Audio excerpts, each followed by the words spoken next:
आगे बनने वाली है, बहुत भयंकर। लिए दिए नहीं जाएंगे उनसे, लिए दिए नहीं जाएंगे। तो इसलिए आप भाई बहनों से दास की विनती है, आप मेरी वीडियो ना देखा करें, और मेरे वीडियो यदि आप देखते हैं तो आपको थोड़ा सा धैर्य रखना चाहिए और साथ में गुरुदेव के सत्संग सुनने चाहिए आपको। तब आपको अपने पिताजी की वो सत्संग वाली बातें आपको समझ में आएंगी। बाकी सभी भगत भाई बहन साथ संगति से जुड़े रहें और किसी के भी कमेंट्स पे कोई ध्यान ना दें, आप कोई ध्यान ना दें। जिसको बोलना है बोलने दो, वो अपने लिए बोल रहा है, हमारे लिए नहीं बोल रहा।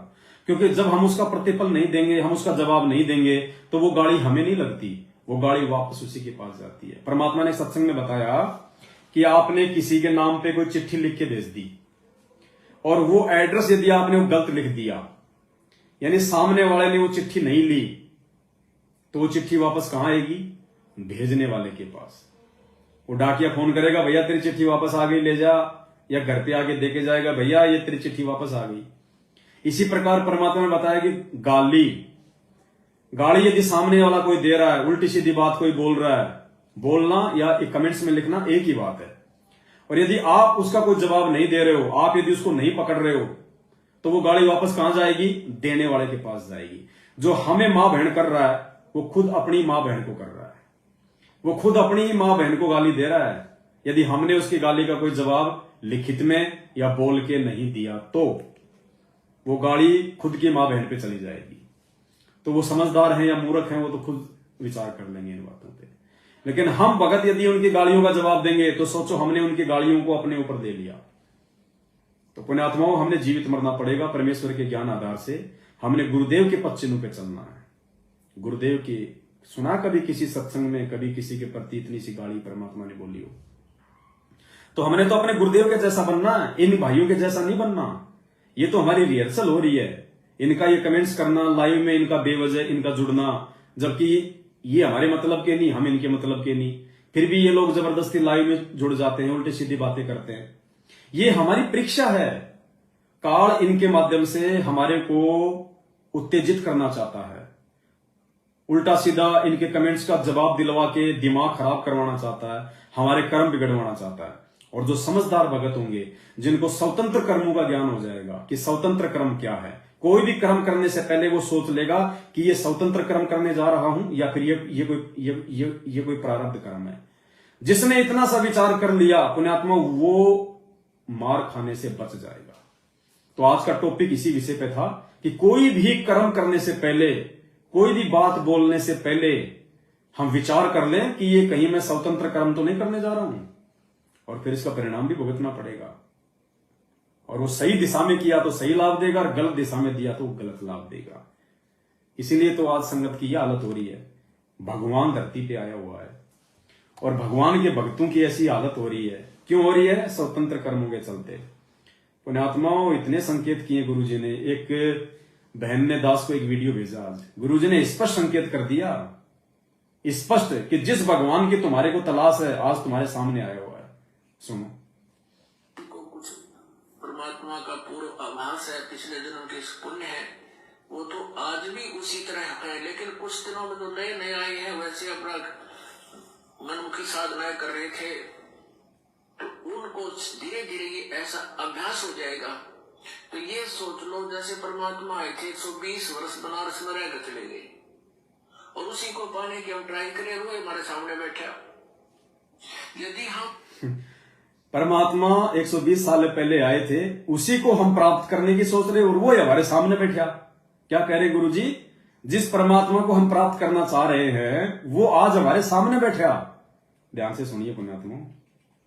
कुछ परमात्मा का पूर्व आभास है, पिछले जन्म के पुण्य है, वो तो आज भी उसी तरह है। लेकिन कुछ दिनों में जो नए नए आए हैं, वैसे अपना मनमुखी साधनाएं कर रहे थे, तो उनको धीरे धीरे ये ऐसा अभ्यास हो जाएगा। अब सुनना ध्यान से। ये सोच लो जैसे परमात्मा आए थे, 120 वर्ष बनारस में रहकर चले गए, और उसी को पाने की हम ट्राई करें, वो हमारे सामने बैठा। वही हमारे सामने बैठा।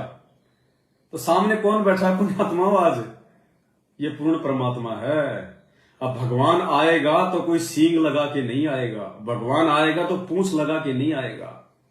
भगवान आएगा तो काला मुंह करके नहीं आएगा। भगवान आएगा तो राक्षस की तरह दांत बाहर निकाल के नहीं आएगा। भगवान आएगा तो 100 फुट का बन के नहीं आएगा। श्री रामचंद्र जी को भी हम भगवान मानते हैं, श्री कृष्ण जी को भी हम भगवान मानते हैं, विष्णु का अवतार मानते हैं। कौन से सिर पे सींग लगा के आए थे, पूंछ लगा के आए थे, कोई आडंबर करके आए थे, 10-10 मुंह बना के आए थे? ऐसे तो आए थे जैसे आज हमारे गुरुजी आए, जैसे हम लोग जन्मे साधारण इंसान बन के। परमात्मा है भाई, और इसको कोई बिरला ही समझ पाएगा, कोई बिरला। इनके भक्तों में भी कोई बिरला। परमात्मा क्या कहते हैं, गुरुपद सेव बिरला कोई, जहां पे कृपा साहिब की हुई। जिसपे खुद सतगुरु रामपाल जी साहिब की दया होगी, मेहर होगी, वही इनको पहचान पाएगा, इनको जान पाएगा। वरना ज्यादातर लोग तो अपने स्वतंत्र कर्मों के तहत इस अविनाशी परमात्मा का जन्मदिन मना मना के अपने कर्म फोड़ जाएंगे, अकाल मृत्यु को प्राप्त हो जाएंगे। एक गोल्डन चांस हाथ से निकल जाएगा। तो पुण्यात्माओं, बारंबार हमें धन्यवाद करना चाहिए परमपिता परमेश्वर सतगुरु रामपाल जी भगवान का, जिन्होंने हम सभी भाई बहनों को एक मंच दिया साध संगति का। और इस साध संगति के माध्यम से हम परमेश्वर से परिचित हो पा रहे हैं, इनके सत्संगों के सार को, मर्म को समझ पा रहे हैं। अब ये सतलोक आश्रम मैनेजमेंट हरियाणा ने 2016 में तो ये ग्रंथ निकाला,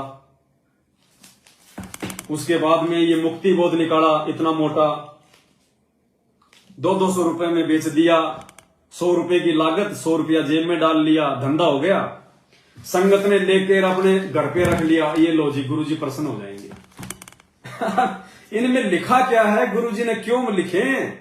सालों साल लग गई परमात्मा को लिखने में, क्यों समय बर्बाद किया परमात्मा ने?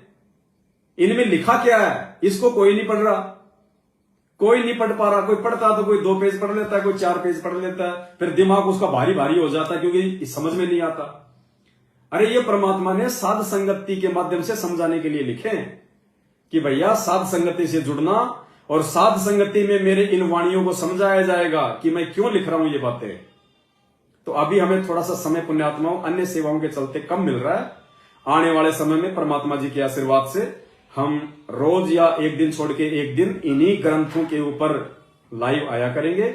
और परमात्मा ने जो गूढ़ बातें, जो गूढ़ रहस्य इसमें लिखे हुए हैं, हम सभी भाई बहन मिलके परमात्मा से प्रार्थना करके, सद्बुद्धि मांग के, और इन शिक्षाओं को अपने जीवन में उतारेंगे, हम ग्रहण करेंगे, और जैसा हमें गुरुदेव बनाना चाहते हैं वैसा हम बनने का प्रयास करेंगे।